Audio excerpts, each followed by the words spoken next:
17, 18, 19 मार्च को रायसीना डायलॉग्स हो रहा है और इसमें हिस्सा लेने के लिए न्यूजीलैंड के पीएम क्रिस्टोफर लेक्सॉन भारत आ रहे हैं। न्यूजीलैंड के पीएम का 9 सालों के बाद ये भारत दौरा होने जा रहा है।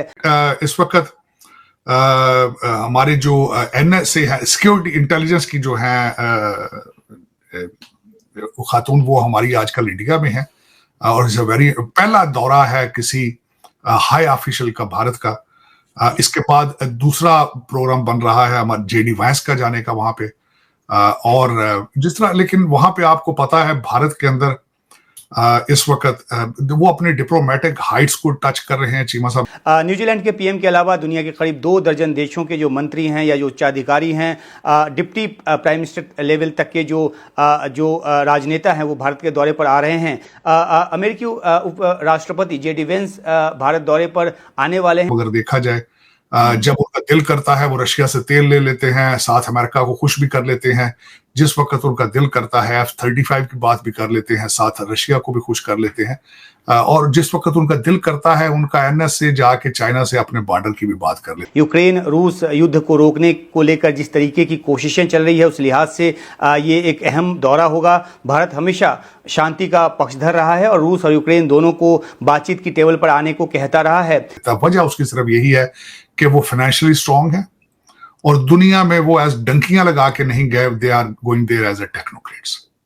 दुनिया इस वक्त भारत के टेक्नोक्रेट दुनिया की मजबूरी बन चुके हैं और वो उसका बड़ी खूबसूरती के साथ फायदा उठा रहे हैं। I am very happy for them, I am very proud of them.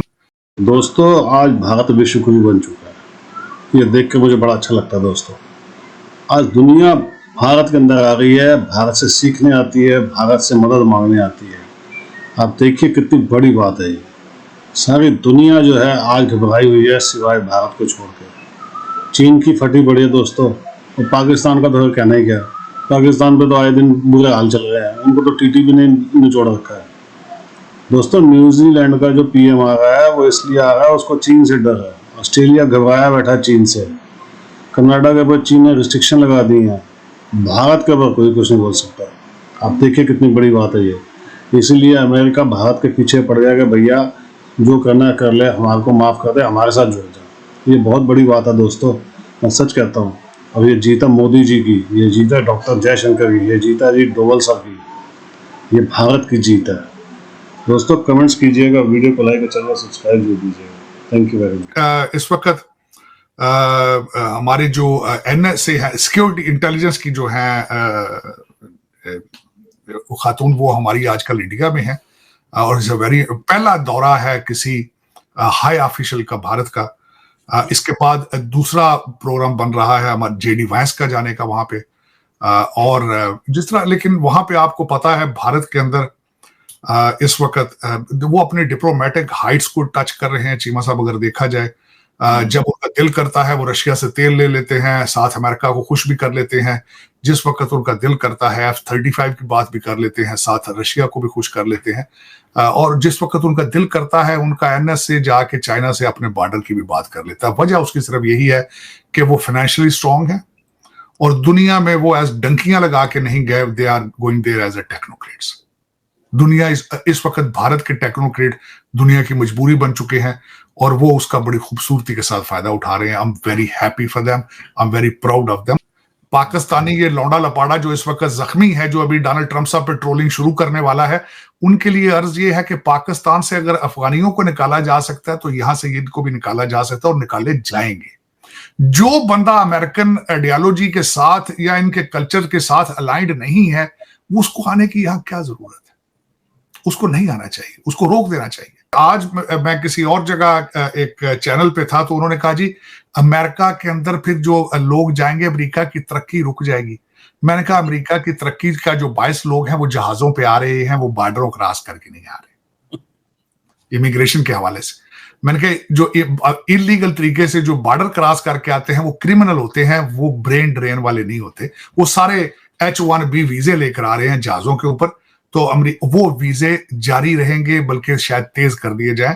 बल्कि डोनाल्ड ट्रंप साहब ने यह भी कहा है जो बच्चा यहां से हमारी यूनिवर्सिटियों से ग्रेजुएट होगा हम उसको ग्रीन कार्ड देंगे। इस वक्त ट्रेंड यही है हमारा कि हर मुसलमान जो है वो एक क्रिश्चियन कंट्री की तरफ भाग रहा है, चाहे यूरोप हो चाहे अमेरिका हो। हालांकि होना ये चाहिए कि अगर आप इतने मजहबी हैं, आप बजाय इंग्लिस्तान को इस्लामिस्तान बनाने की बजाय आप अगर सऊदी अरेबिया चले जाएं, वहां पे उम्रे आप फ्री करें, जूते भी साथ फ्री खाएं, और 40 साल बाद आपको घर भेज दिया जाए वापस कोरे के कोरे बगैर किसी ग्रीन कार्ड के, तो वो आपको ज्यादा सूट करता है। यहाँ प्लीज आप तशरीफ ना लाएं, मैं तो रिकमेंड नहीं करूंगा।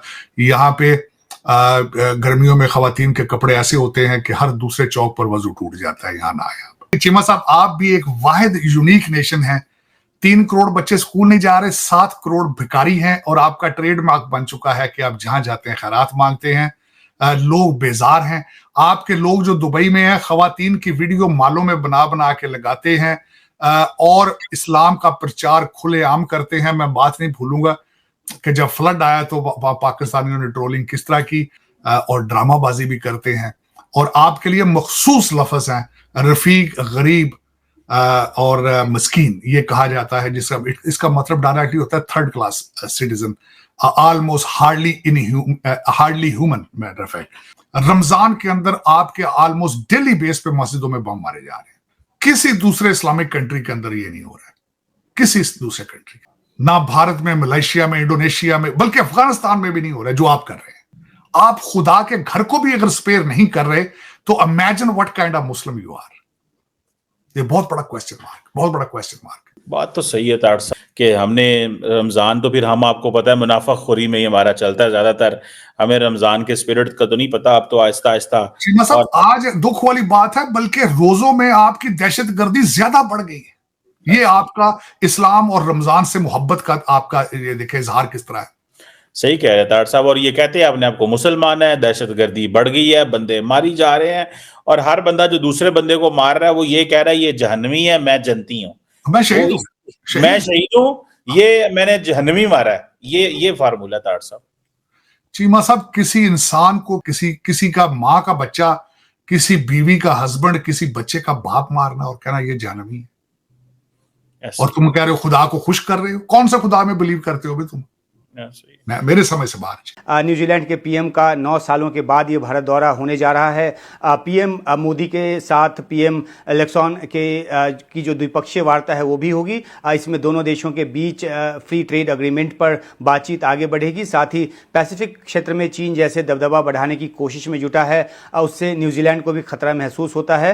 तो जाहिर सी बात है कि इंडो पैसिफिक सुरक्षा रणनीति के लिहाज से भारत जो एक मुख्य धुरी बन गया है, इस दौरे में इस पर भी फोकस रहेगा और इस क्षेत्र की सुरक्षा सुनिश्चित करने की दिशा में बातचीत आगे होगी।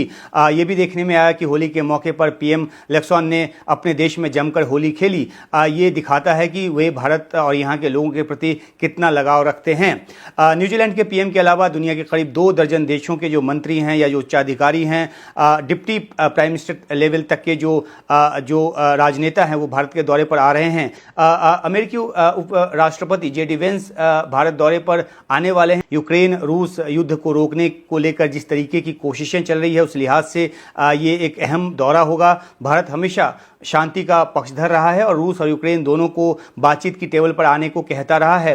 भारत जिस तरह से क्षेत्रीय और वैश्विक शांति की दिशा में अप्रोच लेकर चलता रहा है, दुनिया में उसकी स्वीकार्यता जो है काफ़ी अहम है। और ये जो नेताओं का यहाँ पे मिलन हो रहा है, जो एक समागम हो रहा है, वो उस लिहाज से भी काफ़ी अहम है।